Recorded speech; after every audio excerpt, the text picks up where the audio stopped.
Bom dia, oração do dia. O evangelho muda a economia da cidade de uma nação.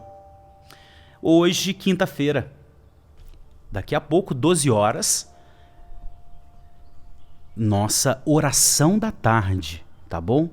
Esteja conosco nesse horário, ao vivo, nossa live.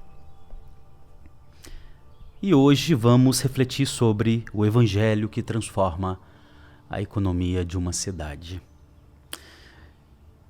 Paulo está na terceira viagem missionária. Está escrito assim, do versículo 23 em diante. Por esse tempo houve grande tumulto em Éfeso por causa do caminho. O caminho era o nome antigo do cristianismo.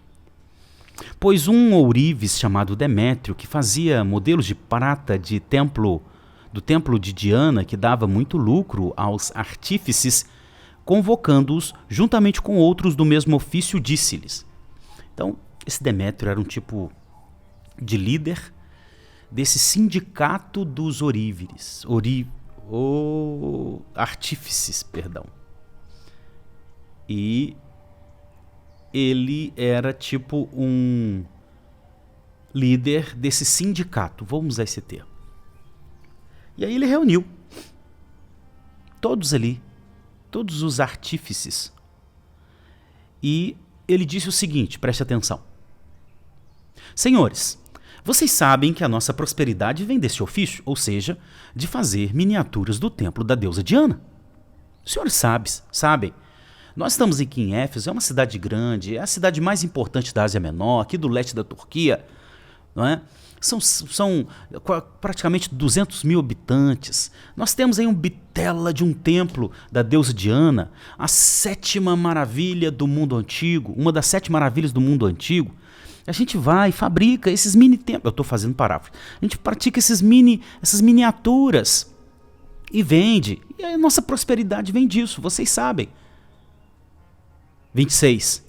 E agora vocês estão vendo e ouvindo que não só em Éfeso, mas em quase toda a província da Ásia, este Paulo tem persuadido e desencaminhado muita gente, afirmando que os deuses feitos por mãos humanas não são deuses de verdade. Opa! Eles então estão dizendo uma coisa que estava acontecendo. Na pregação do evangelho, novos valores estavam sendo transmitidos para a sociedade de Éfeso. E qual é? Não existe ídolos, só existe um Deus. Esse valor mexeu na economia da cidade. Esse valor que entrou no coração dos convertidos começou a mexer. Percebeu? Quando nós pregamos o evangelho e junto com o evangelho vai os valores do reino e uma pessoa é convertida, esses valores entram no coração do convertido, isso mexe nas relações. E uma das relações que se mexe é a relação econômica. Porque a pessoa diz, se não existe ídolo, então para que eu vou comprar essa miniatura? Não preciso. E aí começou a mexer na economia. Começou a mexer nas profissões de Éfeso. 27. Não somente há perigo que os nossos negócios caiam em descrédito, mas também que o próprio templo da grande deusa Diana seja considerado sem valor e que até venha a ser destruído a majestade daquela que toda a província da Ásia e o mundo adoram. Aí o que ele fez? Ele é político, Demétrio é um político também. Por quê? Ele mexeu na paixão dos efésios. Ele mexeu na paixão. E todo movimento político ele gosta de mexer na paixão das pessoas. Ele mexeu na paixão. Opa! Nosso nacionalismo, nossa deusa, mexeu na paixão, mexeu na idolatria e mexeu no nacionalismo. A nossa deusa Diana, a nossa rainha, a nossa deusa. Então mexeu na paixão. No discurso que aquele político, que não era só um ourives, um artífice, ele também era um político, ele soube manusear bem, ou ele soube falar bem, né? Ele usou de uma retórica que mexeu com a paixão dos seus ouvintes. Aí o que aconteceu? 28. Ouvindo isto, ficaram furiosos e começaram a gritar, tá vendo? Mexeu lá na paixão.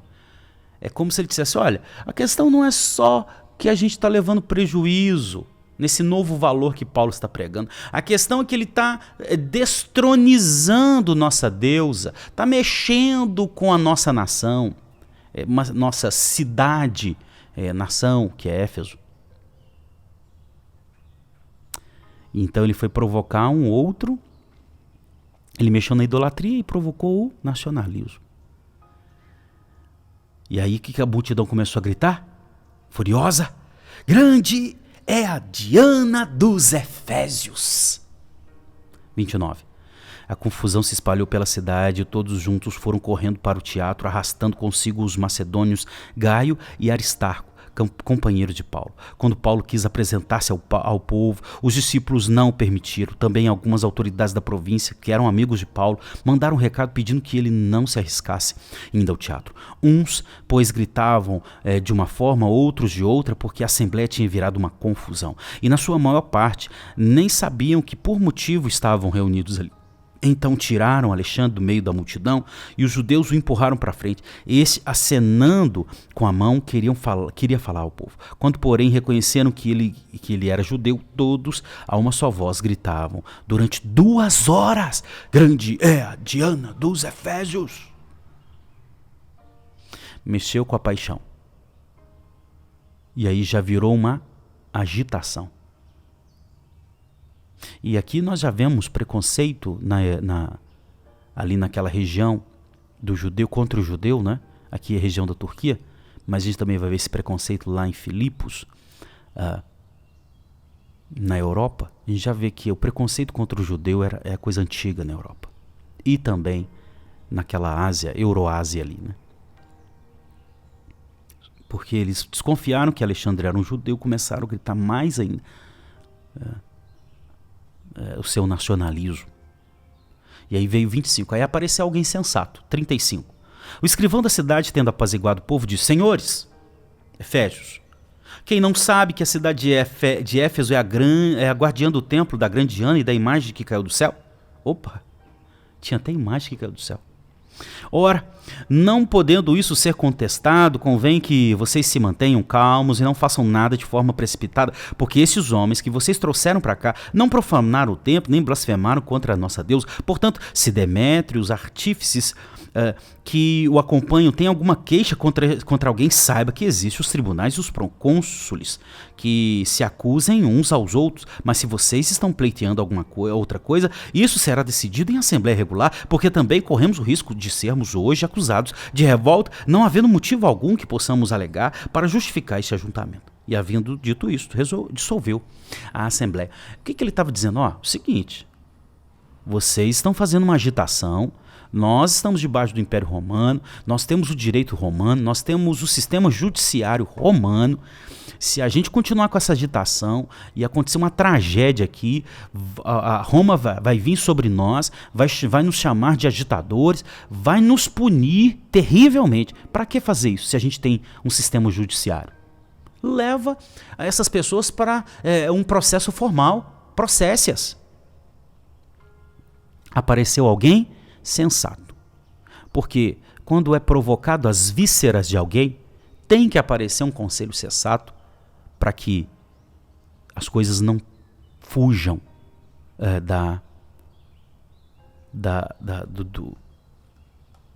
noção, não é? As coisas não fujam aí da normalidade, melhor dizendo. E aí, pastor? O evangelho mexe com a economia. O evangelho mexeu com a economia da sua família. Ele mexe na economia quando converte corações e pessoas deixam de usar drogas, deixam de consumir álcool, deixam de consumir porcarias. O evangelho mexe na economia quando ele junto com ele vai os valores do reino de que toda nação tem que ser trabalhadora, proativa, tem que se especializar. Que Deus abençoa pela especialização. A honestidade é apregoada. A desburocratização do governo é apregoado. Tudo isso são valores do reino. Quando nós Os humanos podemos transformar a natureza. Não destruí-la, preservá-la, mas transformá-la. Quando nós podemos buscar a prosperidade de todos. Tá vendo? Tudo isso é evangelho. Diferente de outras nações. Para você ter uma ideia, na Índia, antigamente, parte das plantações indianas era destruído por ratos. Sabe por quê? Porque se acreditava que ratos eram